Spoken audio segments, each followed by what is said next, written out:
In this unit, we are going to revise the differences between uncountable and countable nouns. Countable nouns can be counted. I had to hand in 5 reports this morning, and therefore have plural forms, vitamin, vitamins.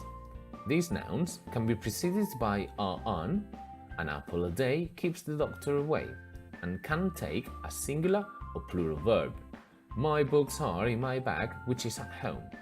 On the other side, uncountable nouns are those words that cannot be counted. 1 rise, 2 rises, that doesn't exist, and don't have plural forms. Information, informations, that doesn't exist either. These nouns take a singular verb. Wine is the main beverage in France, and cannot be preceded by on. Can you pass me a salt? That is wrong. It would be, can you pass me the salt? Common uncountable nouns. Uncountable nouns are concepts that cannot be divided into separate elements. We cannot count them. For example, we cannot count milk, but we can count bottles of milk. Some of the most common uncountable nouns in English can be divided into these categories: materials and substances, air, water, gold, sand, metal, feelings and qualities, hardness, love, happiness, hate, friendship, abstract ideas, freedom, truth, liberty, beauty, food and drinks, spaghetti, rice, bread, milk, jam, and other words such as luggage, accommodation, homework, furniture, information, news, money, transport, work, etc. Nouns which can be countable and uncountable. There are certain English nouns that have both a countable and uncountable sense. Depending on the situation, they sometimes refer to an individual thing or at other times to a general idea. For example, she didn't come to work because there was a death in her family. Someone died. It's one person only, not the general concept of death. This job requires a knowledge of chemistry, one particular knowledge. She's having an expensive education at a private school, the time she's spending at school. We had a fantastic time in Rome. Let's see how these words are divided into different categories.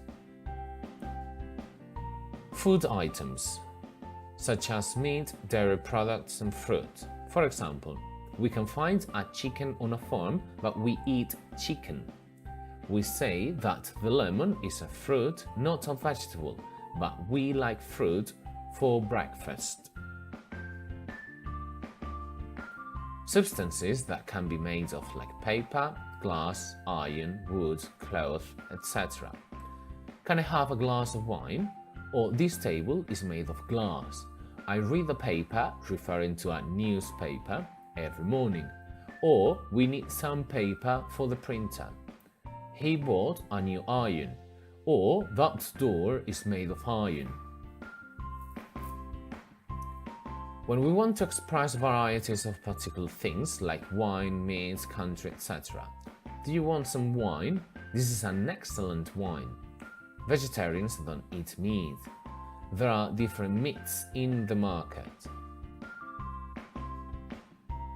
Some drinks, such as coffee, beer, tea, etc., which are often used with partitive expressions, such as a cup of, a bottle of, a glass of, etc. For example, we would like 2 coffees and 1 tea, 2 cups of coffee and 1 cup of tea. Or I have ordered 3 beers, 3 glasses of beer. Let's see these partitive expressions. For uncountable nouns, we need to use certain words and expressions to measure the quantity. Some of the most common expressions are a kilogram, ounce, pound, bar of chocolate, liter, bottle, glass of milk, a canteen of tuna, a loaf or a slice of bread, a piece of furniture, tablespoons of sugar, a stroke of luck, a flash of lightning, 2 games of tennis, some items of clothing, etc. But these expressions can also be used with countable nouns, for example, a series of accidents, 2 boxes of matches, or a can of dried tomatoes. In this table, we can see all the partitive expressions that we can use for countable and uncountable nouns. So let's see in more detail these different expressions. For expressions of quantity used with countable and uncountable nouns referring to large quantity, we have a lot of, lots of.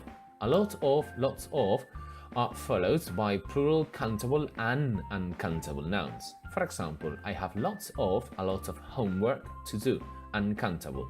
I have lots of, a lot of essays to write, countable noun. Quite a few, little, most of the, all of the, plenty of, are followed by countable and uncountable nouns. For example, most of us are students, countable. I've got plenty of time to finish the task, uncountable. Much and many. Many is followed by countable nouns. Too many is used to emphasize. There are many cars on the road. There are too many cars on the road with a negative meaning. How many books have you read? Much is followed by uncountable nouns. Too much is used to emphasize as well. There is much information to analyze. There is too much information to analyze. Negative meaning as well. A great good deal of. A great or good deal of is used for abstract nouns and therefore uncountable nouns. I spent a great deal of time studying for my exams. Time uncountable. Enough. Enough is used to say that the amount of something is sufficient. There is enough room for the new sofa. For a small quantity, we also have all the partitive expressions. Among these partitive expressions, we can find a few, not many, which are used with countable nouns. I've got a few pounds in my pocket. And a little, not much, which are used with uncountable nouns. I speak a little Russian. What's the difference between a few, a little? Well, a little, a few with the article a have a positive meaning, more than expected, while little, few without the article a have a negative meaning, less than expected. For example, I speak little Italian, so I won't understand much. My knowledge in Italian is very, very little. If I say I speak a little Italian, then I am able to have a conversation in Italian. Hardly any is used to say that there is almost anything. Hardly any of my friends came to see me. Only 1 or 2 of my friends came to see me. For indefinite quantity, we can use some, which implies more than one, but less than a lot, and it is used for countable and uncountable nouns. For example, some boxes were left behind, with an L if it were 2, 3, 4, or 5, but not many. A number of and several are used only for countable nouns. Several people came to ask for information. 2, 3, 4, we don't know the exact number of people.